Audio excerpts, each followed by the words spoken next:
ప్రభుత్వ రాజముద్రతో ముద్రిత పట్టాదారు పాస్ పుస్తకాల పంపిణీ వేమూరు నియోజకవర్గం కొల్లూరు మండలం దోనేపూడి గ్రామంలో శాసనసభ్యులు నక్క ఆనందబాబు ఆధ్వర్యంలో ఆంధ్రప్రదేశ్ ప్రభుత్వం చేపట్టిన రీసర్వే ప్రాజెక్టులో భాగంగా కొల్లూరు మండలం దోనేపూడి గ్రామంలో రీసర్వే పూర్తయిన రైతులకు ప్రభుత్వ రాజముద్రతో ముద్రించబడిన పట్టాదారు పాస్ పుస్తకాల పంపిణీ కార్యక్రమం దోనేపూడి గ్రామం కోఆపరేటివ్ సొసైటీ వద్ద ఘనంగా నిర్వహించబడింది.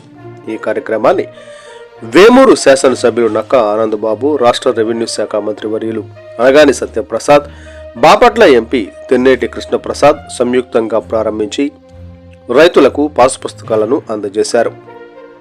ఈ కార్యక్రమంలో బాపట్ల జిల్లా కలెక్టర్ డాక్టర్ వినోద్ కుమార్, జిల్లా జాయింట్ కలెక్టర్ భావన, రేపల్లె ఆర్డీఓ ఎన్ రామలక్ష్మి తదితర అధికారులు, రాజకీయ నాయకులు, రైతులు, ప్రజలు పాల్గొన్నారు.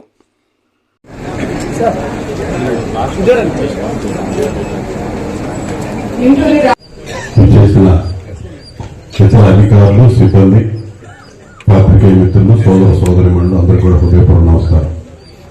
అదేవిధంగా నూతన సంవత్సర శుభాకాంక్షలు కూడా అందరికీ తెలియజేస్తా ఉన్నాం. ఈ నూతన సంవత్సరం రోజు ఒక మంచి కార్యక్రమం దోనేపూడి గ్రామంలో ప్రారంభిస్తున్నటువంటి అనగాని సత్యప్రసాద్ గారికి మనందరి తరఫున హృదయపూర్వక స్వాగతం పలుకుతూ ధన్యవాదాలు తెలియజేస్తాము.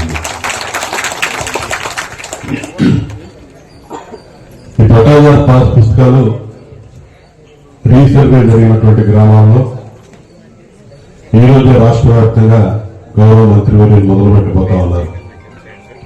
వారు ఇక్కడ మన దగ్గర ఈ కార్యక్రమం మొదలు పెట్టడం రాష్ట్ర వ్యాప్తంగా అన్ని నియోజకవర్గాల్లో కూడా ఇదే తరహా మొదలుపెట్టి ఈ పాస్ పుస్తకాల పంపిణీ జరిగిందని నేను భావిస్తా ఉన్నా.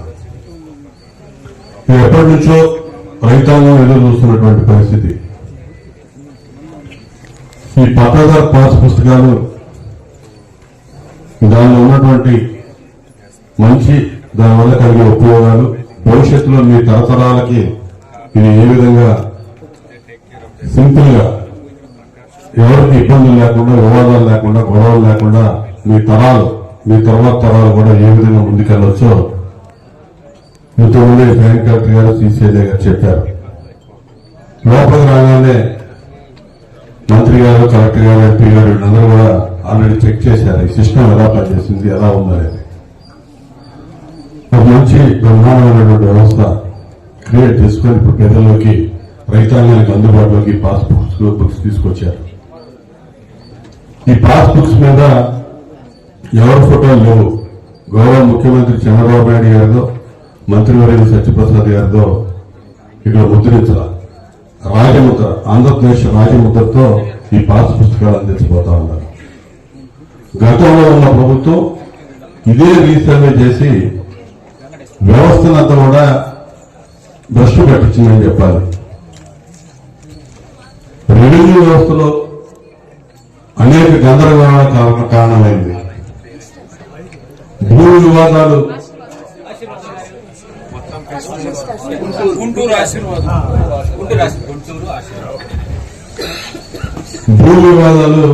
ఎప్పటికప్పుడుగా పెరిగిపోయి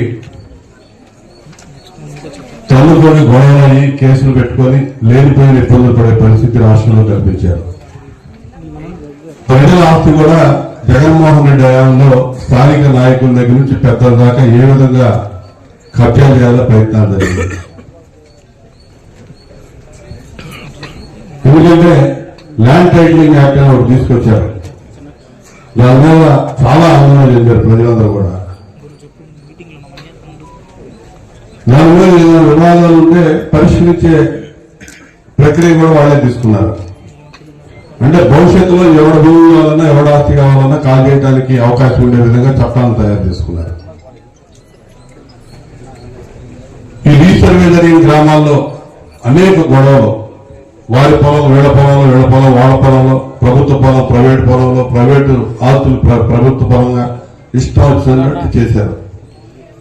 వాటన్నిటినీ సరిచేయడానికి, వాళ్ళు చేసిన పనికిమాలిన తప్పులన్నీ సరిచేయడానికి ఇలా రెవెన్యూ మంత్రి గారు కానీ, రెవెన్యూ యంత్రాంగం అనేక కష్టాలు పడి సంవత్సరాల కాలంలో అవన్నీ కూడా మరి మదింపు చేసుకుని అన్ని కూడా గాడిలో తీసుకొచ్చి ఈ రోజు ఏ వివాదాలకు తావు లేకుండా ఇలా పాస్బుక్స్ తయారు చేసి పంపిణీ చేయబోతా ఉన్నాం. స్పష్టంగా, ఎందుకంటే గతంలో అనుభవం ఉంది, చంద్రబాబు నాయుడు గారి నాయకత్వంలో పని ఏ విధంగా జరిగింది అనేది, ఏ విధంగా యంత్రాంగాన్ని నడిపిస్తారో, ఏ విధంగా నిస్వార్థంగా పనిచేస్తారనేది గతంలో తెలుసు. కానీ జగన్మోహన్ రెడ్డి హయాంలో అధికారంలోకి వచ్చినప్పుడు మాత్రం దోపిడీయే ధ్యేయంగా పనిచేసినటువంటి పరిస్థితి. గ్రామాల్లో రైతులందరూ కూడా ఎంతో అతలాకుతలం అయిపోయి ఎన్నో ఇబ్బందులు, భయాందోళనకు గురైనటువంటి పరిస్థితి చూశారు. కాబట్టి వాళ్ళ ఆస్తులు కూడా లాక్కునే పరిస్థితి స్పష్టంగా కనపడింది. కాబట్టి మాకు 164 సీట్లు ఇచ్చారు. అలా భయపడిపోయారు ప్రజలంతా. ప్రధానంగా ల్యాండ్ టైటిలింగ్ యాక్ట్ కూడా, ప్రతిపక్ష హోదా కూడా జగన్మోహన్ రెడ్డికి దక్కకుండా పోవడానికి కారణం ఆ యాక్ట్ తీసుకొచ్చి ప్రజల ఆస్తులు ఏ విధంగా దోపిడీ చేయాలని చూశాడో అది కూడా ఒక నిదర్శనం. ఈరోజు ఆ వ్యవస్థను పూర్తిగా గాడిలో పెట్టి ముందుకు పోతా ఉంది కూటమి ప్రభుత్వం. మీరందరూ కూడా చిన్న చిన్న వివాదాలను కూడా పరిష్కరించుకోవడానికి అవకాశం ఉంది. కాబట్టి స్థానికంగా ఉండేటటువంటి రెవెన్యూ యంత్రాంగం కూడా ఇంకా సమర్థవంతంగా పనిచేయాల్సిన అవసరం ఉంది. ఎందుకంటే మేము కూడా మా పార్టీ ప్రభుత్వం ఆదేశాల తర్వాత మీరు ఏ విధంగా పీజీఆర్ఎస్ నిర్వహిస్తూ ఉన్నారో మేము ప్రతి వారం మండల కేంద్రాల్లో పీజీఆర్ఎస్ నిర్వహిస్తా ఉన్నాం. అప్పుడే చెప్తా ఉన్నాం, ఆ రోజు వచ్చే సమస్యల్లో రెవెన్యూకి సంబంధించి 50-60% ఉంటా ఉన్నాయి. మళ్ళీ 5 వారాలకి మళ్ళీ ఆ మండలం వంతు వస్తుంది. మళ్ళా వచ్చేటప్పటికి ఇది రిపీటెడ్ గా ఈ సమస్య రాకుండా చూడాలనేది రెవెన్యూ యంత్రాంగానికి పదే చెప్తా ఉన్నాం. చాలా మంత్రి గారు కూడా ఉన్నారు ఇక్కడ, మీకు కరెక్ట్ గా సూచనలు ఇస్తారు. అది కనుక మీరు నెల రోజుల్లో పూర్తి చేయకపోతే మాత్రం చాలా పరిస్థితులు కూడా మీ మీద యాక్షన్స్ కూడా చాలా స్ట్రింజెంట్ గా ఉంటాయని కూడా గుర్తుపెట్టుకోండి. వీఆర్ఏల దగ్గర నుంచి ఎంఆర్ఓ దాకా మండల స్థాయిలో పనిచేసే వాళ్ళు మీ స్థాయిలో ఉన్న పని మీరు ఇబ్బందులు కలిగించకుండా రైతాంగానికి, అందరూ కూడా రైతాంగం, ముఖ్యంగా వేమూరు నియోజకవర్గం అంటే 180% పైన వ్యవసాయ ఆధారంగా జీవనం సాగించేవాళ్ళు. వారిని ఆఫీసుల చుట్టూ తిప్పుకోకుండా సమస్య అనేది ఈ రోజు వచ్చిందంటే 5 రోజులు, 10 రోజులు, 15 రోజులు టైం బౌండ్ పెట్టుకుని పరిష్కరించడానికి కృషి చేయమని చెప్పి ఈ సందర్భంగా తెలియజేస్తూ జీవితం కల్పించే ఒక డిపార్ట్మెంట్. ఆ డిపార్ట్మెంట్ ఈ రోజు బాపట్ల జిల్లాలో స్వతహా రాష్ట్ర మంత్రివర్యులు మరియు స్వతహా శ్రీశైల గారు ఇద్దరు కూడా బాపట్లకి రావడం చాలా ఒక స్పెషల్ రేర్ ఈవెంట్ అని నేను మీ అందరికి కూడా తెలియజేస్తున్నాను.